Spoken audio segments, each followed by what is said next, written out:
Hey everybody, आज का जो हमारा चैप्टर है वो है chapter 3, social institution continuity and change. अगर हम सोशल की बात करें तो सोशल का मतलब होता है सोसाइटी। इंस्टीट्यूशन की बात करें तो इंस्टीट्यूशन में आते हैं हमारे स्कूल, कॉलेज, फैमिली, कोई भी चीज़ जिससे हम कुछ सीखते हैं जो हमारी सोसाइटी का पार्ट है वो। एंड कॉन्टिन्यूटी एंड चेंज का मतलब कॉन्टिन्यूटी होता है कोई भी चीज़ जो कि कांस्टेंट हो, और चेंज का मतलब कि चेंजेस, बदलाव आना। तो हम ये पढ़ेंगे कि कैसे हमारे सोशल इंस्टीट्यूशन में चेंजेस आए, क्या क्या चीज़ें हुई। तो वो सब इस चैप्टर में आज पढ़ने वाले हैं। इस चैप्टर में हम कुछ 3 चीज़ें कवर करेंगे। First is caste, second is tribe and third is family. अगर हम कास्ट की बात करें so caste is a English word. Caste एक इंग्लिश वर्ड है and which has been derived from Portuguese word. जो कास्ट वर्ड है वो पोर्टुगीज़ वर्ड से डिराइव्ड हुआ है। तो वो पोर्टुगीज़ वर्ड है कास्टा। कास्टा का मतलब होता है प्योर ब्रीड। प्योर ब्रीड मतलब कि जैसे कि अगर आपके पेरेंट है और फिर आप हुए तो आपका और आपके पेरेंट का जो जीन्स है वो सेम होगा, इवन करेक्टरिस्टिक ट्रेट्स भी सेम होंगे। सो लाइक प्योर ब्रीड किसी भी चीज़ की हो सकती है, like plants, animals, etcetera. The word refers to a broad institution arrangement in Indian language by two different terms, that is वर्ण and जाति. हमारी इंडियन लैंग्वेज में कास्ट के कुछ 2 डिफरेंट टर्म्स हैं। तो पहला है वर्ण, दूसरा है जाति। अब हम पढ़ेंगे कि वर्ण क्या होता है और जाति क्या होता है। तो वर्ण क्या होता है? वर्ण का लिटरल मीनिंग होता है कलर। लिटरल मतलब कि एग्जैक्ट मीनिंग। वर्ण का एग्जैक्ट मीनिंग होता है कलर। वर्णा इज़ अ संस्कृत वर्ड। वर्णा एक संस्कृत वर्ड है which is use to refer social classes. Varna एक संस्कृत वर्ड है जिसे हम किस चीज़ में यूज़ करते हैं? सोशल क्लासेस को रेफ़र करने में। सोशल क्लासेस कौन कौन सी? जैसे कि हमारे 4 वर्णास हैं। सो द फर्स्ट इज़ ब्राह्मण, second is Kshatriya, third is Vysya, fourth is शूद्र, एंड जो फिफ्थ होती है जो कि आउटकास्ट होती है वो होती है दलित। ठीक है, ये सब हमें धर्मशास्त्र में गिवन है। ठीक है, धर्मशास्त्र क्या है? Refers to social norms and rules of Hinduism. जो भी हमारे हिंदुज़म में सोशल नॉर्म्स और रूल्स हैं वो सब धर्मशास्त्र में लिखे हुए हैं। तो ये जो 4 वर्णास हैं, फर्स्ट इज ब्राह्मण, क्षत्रिय, वैश्य, शूद्र। अब हम पढ़ेंगे कि ब्राह्मण क्या करते थे, क्षत्रिय क्या करते थे, वैश्य क्या करते थे, शूद्र क्या करते थे। अगर हम ब्राह्मण्स की बात करें तो ब्राह्मण्स बेसिकली प्रीस्ट हुआ करते थे, स्कॉलर्स हुआ करते थे बड़े बड़े उस टाइम।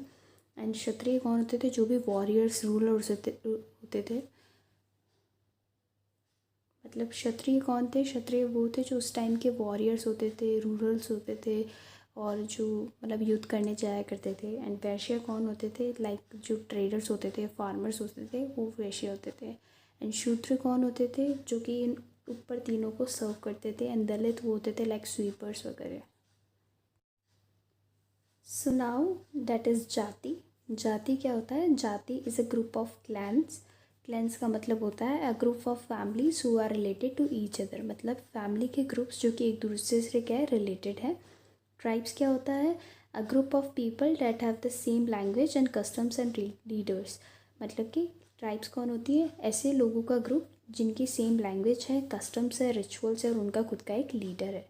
कम्युनिटीज़ की बात करें, अ group of people living in the same place. मतलब कि एक ग्रुप ऑफ पीपल जो कि एक जगह रह रहे हैं उसे हम कम्युनिटी कहते हैं। एंड सब कम्युनिटी कौन होती है? अ लार्ज अर्बन एरिया को हम कम्युनिटी कहते हैं। रिलीजन का मतलब होता है धर्म। तो जाति क्या होती है? Jati is a group of clan, tribe, communities, सब कम्युनिटीज़ एंड रिलीजन। बेसिकली जाति का मतलब होता है कि कहाँ पे आप बॉर्न हो रहे हो, ऐसी कौन सी जगह है जहाँ पे आप बॉर्न हो रहे हो, मतलब कि that is your caste only. But हमारे इंडियन लैंग्वेजेस में कास्ट सिस्टम को ही 2 डिफरेंट डिस्टिंक्ट वर्ड्स दिए हुए हैं, that is varna and jati. Now is features of caste. अब पढ़ेंगे कि कास्ट के फीचर्स क्या होते हैं। ये क्वेश्चन 2 मार्क्स में भी आ सकता है, 4 में भी आ सकता है, 6 में भी आ सकता है। ठीक है, first is caste is determined by birth. हमारी जो कास्ट होती है वो बाय बर्थ डिटरमाइन हो जाती है। ऐसा इसलिए, सपोज करो एक बच्चा है, वो बॉर्न होता है किसी फैमिली में। अब वो फैमिली है ब्राह्मण, तो ऑब्वियसली बात है बच्चा भी ब्राह्मण हो जाएगा। अब ऐसे तो नहीं कि बच्चे ने चॉइस करा कि मुझे इसमें होना है। वो तो क्या, जिसमें आप हो गए आपकी वही आपकी आइडेंटिटी हो जाती है as a caste. That is a child is born into the class of its parents. मतलब बच्चा अपने पेरेंट्स की ही कास्ट में ही बर्थ लेता है। Caste is never a matter of choice. Caste is never a matter of choice मतलब कि हम कभी चॉइस नहीं करते कि हमें कौन सी कास्ट में बॉर्न होना है। Okay, one can never change one cast, मतलब एक इंसान कभी अपनी कास्ट को बदल नहीं सकता, ना छोड़ सकता है और ना चूज़ कर सकता है कि मुझे इसमें ज्वाइन होना है। Although there are instances where a person may be expelled from their caste, ऐसे कुछ एग्जाम्पल्स हैं, ऐसे कुछ सिचुएशंस हो जाती है जिसमें किसी पर्सन को कोई कास्ट ही एक्सक्लूड कर देती है। एक्सपेल मतलब होता है बाहर निकाल देना। लाइक यहाँ पे बात की जा रही है कि जैसे सपोज़ करो कि आपने ऐसा कोई वर्क कर दिया, आपने ऐसा कोई काम कर दिया जो कि आपके कास्ट के रूल्स एंड रेगुलेशन के अगेंस्ट है, आपने उसको वायलेट कर दिया, तो आपको वो कास्ट एक्सपेल कर देती है।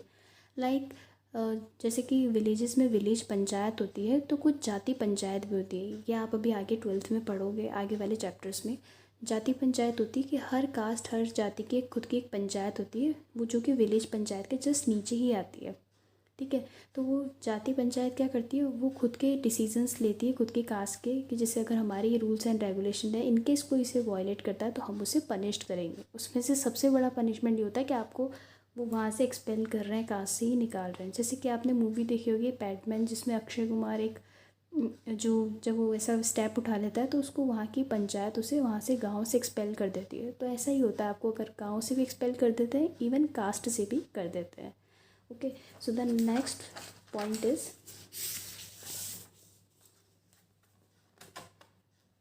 Membership in caste involve strict rules about marriages. अगर हमें कास्ट के एक मेंबर हैं तो हमारे क्या होते हैं, स्ट्रिक्ट रूल्स होते हैं मैरिजेस के। लाइक सबसे बड़ा होता है कि caste groups are endogamous. Endogamous का मतलब होता है एंडोगेमी। एंडोगेमी का मतलब होता है कि हम सिर्फ हमारी कास्ट के या हमारे ग्रुप में ही किसी से शादी कर सकते हैं, हम इंटर कास्ट मैरिजेस नहीं कर सकते हैं। तो वहाँ पे क्या होता है, एंडोगेमी होता है। ठीक है, third point, caste membership also involves rules about food and food sharing. जो कास्ट होती है उसके खुद के रूल्स होते हैं फूड और फूड शेयरिंग को लेके। लाइक हम ये खा सकते हैं, हम ये नहीं खा सकते हैं, ये सब पहले से प्रिस्क्राइब्ड होता है हर एक कास्ट में। इवन हम किससे फूड शेयर कर सकते हैं, किससे नहीं। लाइक इसका एग्जांपल ले लो अनटचेबिलिटी का, जैसे कि ब्राह्मण और एक क्षत्रिय या एक शूद्र कभी एक जगह बैठ के खाना नहीं खाते थे, उन्हें लगता था कि हम प्योर हैं और वो इम्प्योर हैं, तो लाइक फूड शेयरिंग में नहीं होता था। तो हर कास्ट के खुद के कुछ रूल्स हैं खाने को लेके भी।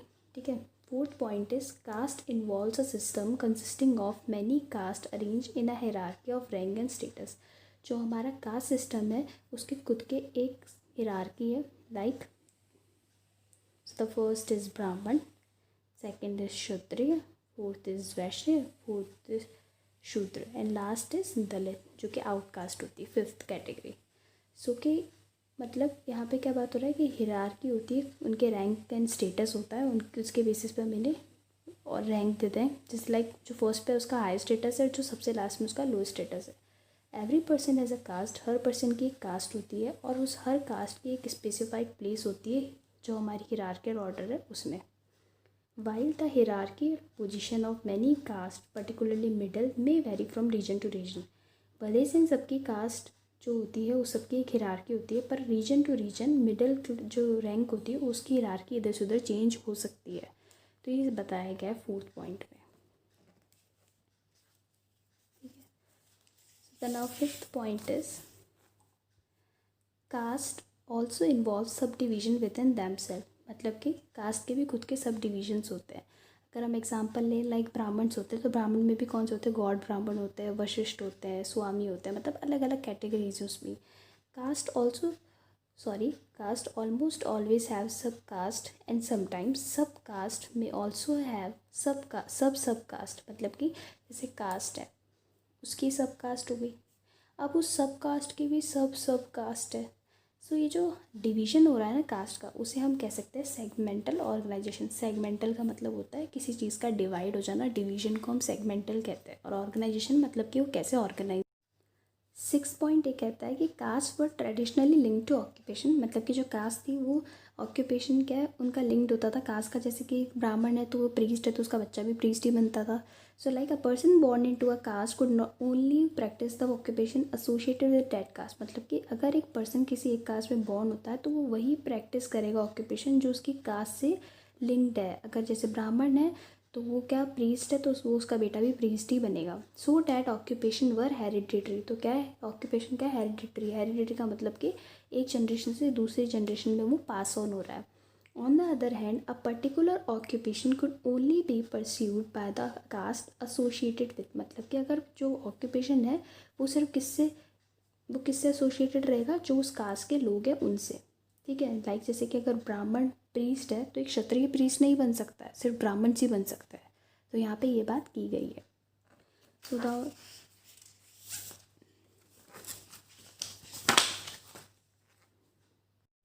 सो now the topic is two sets of principle. Two sets of principles यहाँ पे किस चीज़ के लिए हैं, टू अंडरस्टैंड कास्ट सिस्टम, मतलब कास्ट सिस्टम को समझने के लिए कुछ दो सेट्स ऑफ प्रिंसिपल दिए गए हैं जो कि किस पे बेस्ड है, difference and separation and holism and hierarchy. अगर हम डिफरेंस एंड सेपरेशन की बात करें तो यहाँ पे लिखा हुआ है each caste is suppose to be different from other, मतलब कि यह एक कास्ट दूसरी कास्ट से डिफरेंट होनी ज़रूरी है, plus strictly separated from every other caste, मतलब कि हर कास्ट दूसरी कास्ट से डिफरेंट है, ठीक है।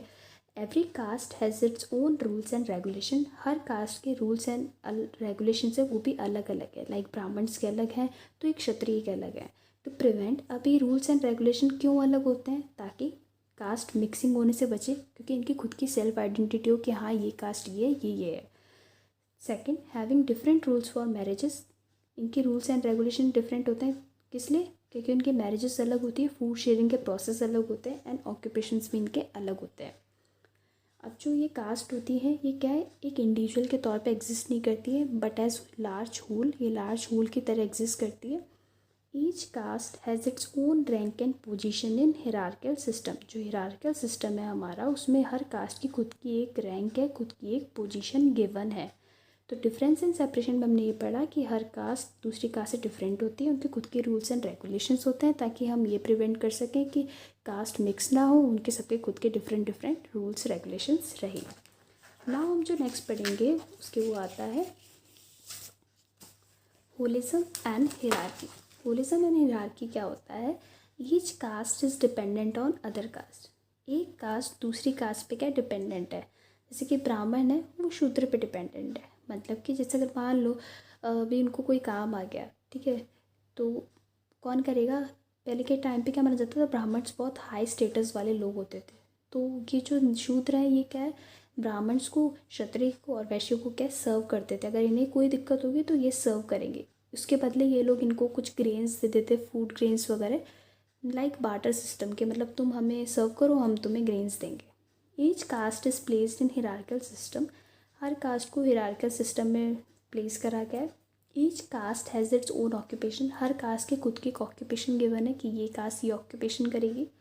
Hierarchical ordering of caste is based on, अब जो हिरार्किकल ऑर्डरिंग है, मतलब कि जो ये हिरार्की है इसमें जिसमें इनको रैंक दी गई है वो किस बेसिस पे दी गई है, प्योरिटी एंड पॉल्यूशन के कॉन्सेप्ट पे, ठीक है। प्योरिटी का मतलब होता है that is closer to sacred, sacred का मतलब होता है प्योर, ठीक है। पॉल्यूशन का मतलब होता है यहाँ पे इम्प्योर की बात की गई है, ठीक है, मतलब कि अपोजिट टू सैक्रेड, मतलब कि इम्प्योर हो गए, ठीक है। प्योरिटी में क्या है, caste having high status are considered as pure, जो कास्ट जिनका हाई स्टेटस हुआ करता था वो प्योर होती थी, और वो कास्ट जिनका लो स्टेटस होता था वो इम्प्योर होती थी। तो हाई स्टेटस में यहाँ पे कौन आ गए, ब्राह्मण्स, तो ब्राह्मण्स प्योर हो गए, और इम्प्योर कौन हो गए, शूद्र और दलित्स, ठीक है। तो यहाँ पे ये भी बताया गया है कि लाइक अगर हम मटेरियलिस्टिक के वे में बात करें, ठीक है, तो क्या होता है, हम लोग मनी के बेसिस पे हम लोगों को जज करते हैं कि किसका हाई स्टेटस है और किसका लो स्टेटस है। कुछ हिस्टोरियंस का ये भी मानना था कि लाइक किसी के कोई अगर वॉर हो रही है और उसमें कोई हार गया तो उसे लो स्टेटस का रैंक दे दिया जाता था कि ये तो इम्प्योर है, ये लोग वीक है, क्योंकि जो इम्प्योर होते थे उनको वीक समझा जाता था, पावरलेस समझा जाता था। तो ये सब गिवन है, ठीक है। Now colonialism and caste. Colonialism की अगर हम बात करें तो मतलब होता है एक कंट्री दूसरे कंट्री पे अगर रूल करने लग जाए तो हम उसे कोलोनलिज्म कहते हैं। यहाँ हम ये पढ़ेंगे कि हमारे टाइम पे जब ब्रिटिशर्स आ गए थे इंडिया में तो क्या क्या चेंजेस हुए थे कास्ट को लेके, ठीक है। So the first is scholars have agreed that all major social institution and especially the institution of caste underwent major changes during the colonial period। मतलब कि कुछ स्कॉलर्स का ये मानना है कि जब ब्रिटिशर्स हमारे आए हुए थे, जब उनका रूल चल रहा था, जब वो पीरियड चल रहा था, तब हमारे सोशल इंस्टीट्यूशन में एंड स्पेशली जो हमारा इंस्टीट्यूशन है कास्ट का उसमें सबसे ज़्यादा चेंजेस आए थे। Second, Some scholars argued that what we know today as caste is more a product of colonialism. उन कुछ स्कॉलर्स का ये कहना था कि जो आज हम कास्ट के बारे में जानते हैं वो किसके कारण है, कोलोनलिज्म के कारण है, than of ancient Indian tradition. मतलब कि जो आज हम पढ़ रहे हैं ना कास्ट के बारे में, वो कुछ भी इंडियन ट्रेडिशन से रिलेटेड नहीं है, बल्कि वो एक कोलोनलिज्म का ही प्रोडक्ट है, बिकॉज क्योंकि उस टाइम बहुत सारे चेंजेस हमारे कास्ट सिस्टम में हुए थे।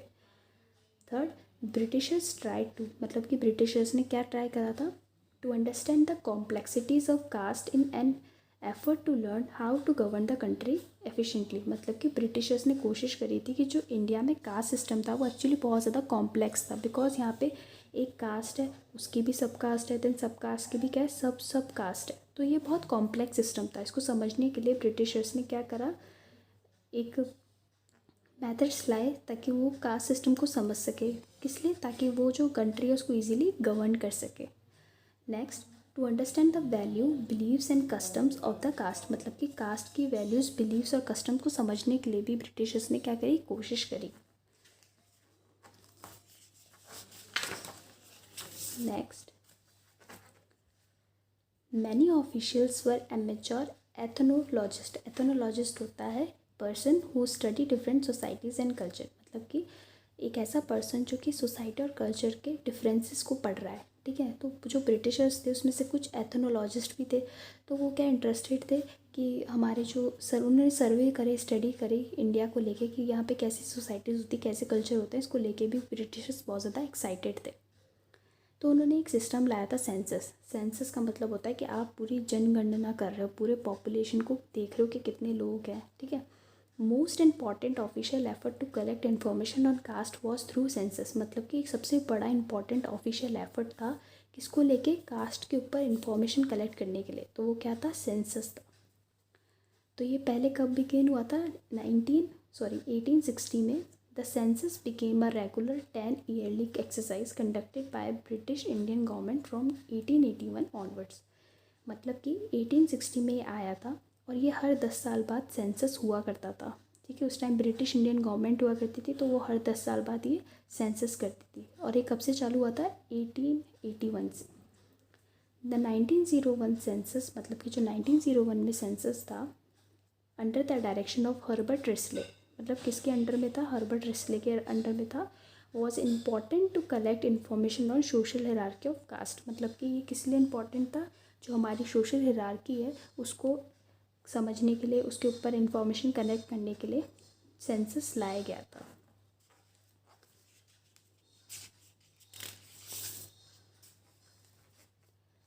This had a huge impact on social perception of cast.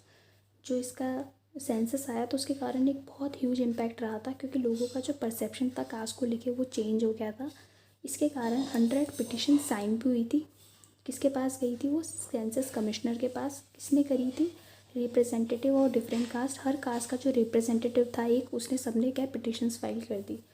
क्या क्लेम करते हुए कि हमारी जो हिरार्की है उसमें हमारी खुद की हाई पोजीशन है, और उन्होंने खुद के हिस्टोरिकल और स्क्रिप्चुअल एविडेंस देने लग गए, ये कह के कि हम तो फर्स्ट आएंगे, हम तो हाई स्टेटस चाहिए, हमारा तो हाई स्टेटस है स्टार्टिंग से, ये वो, ठीक है। Scholars feel that this kind of direct attempt to count caste and to officially record caste status change the institution itself.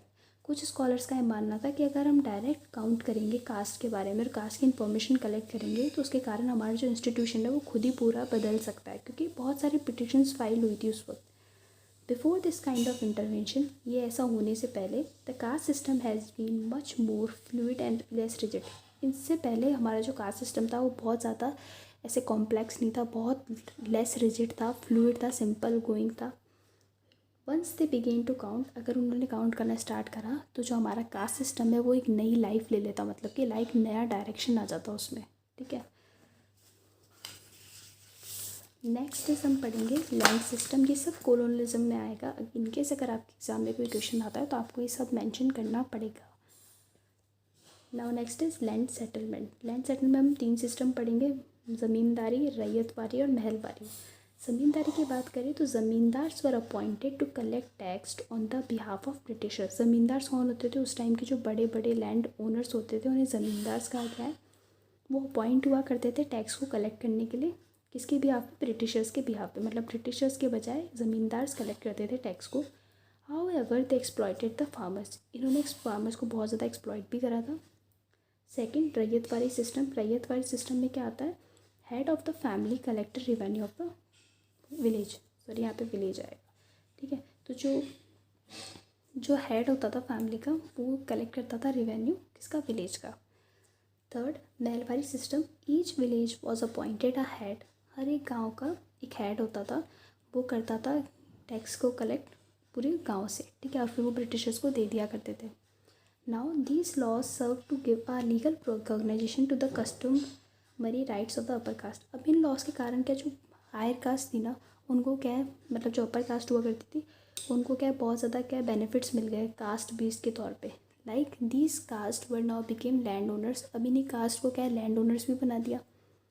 Large scale irrigation schemes दे दी इनको, जैसे कि पंजाब में दी गई थी, और इन्होंने क्या है इसलिए दी गई थी ताकि अपनी पॉपुलेशन को वहाँ पे सेटल कर सके, इसलिए। लास्ट आता है government of India Act of 1935। ये एक्ट ये कहता है कि जो हमारे जो SC ST थे इनको एक लीगल रिकॉग्नाइजेशन दिया गया था, कि मतलब कि इनको एक स्पेशल ट्रीटमेंट दिया जाएगा कि अब इन्हें आप ये अनटचेबल्स नहीं कह सकते, अब आप इन्हें एक स्पेसिफाई नाम से कहोगे SC एंड ST, मतलब कि scheduled tribes and scheduled caste. तो in Government of India Act of 1935 में हमने ये सब, तो हमने अभी पार्ट 1 में कास्ट के बारे में पढ़ा, वर्ण के बारे में पढ़ा, जाति के बारे में पढ़ा, फीचर्स पढ़े, एंड लास्ट तक हमने पढ़ा कोलोनिज्म एंड कास्ट के बारे में, जिसमें हमने सेंसस के बारे में पढ़ा और लैंड सिस्टम के बारे में पढ़ा है और गवर्नमेंट एक्ट ऑफ 1935 के बारे में पढ़ा है। So now the next video will be continue soon. Thank you for watching.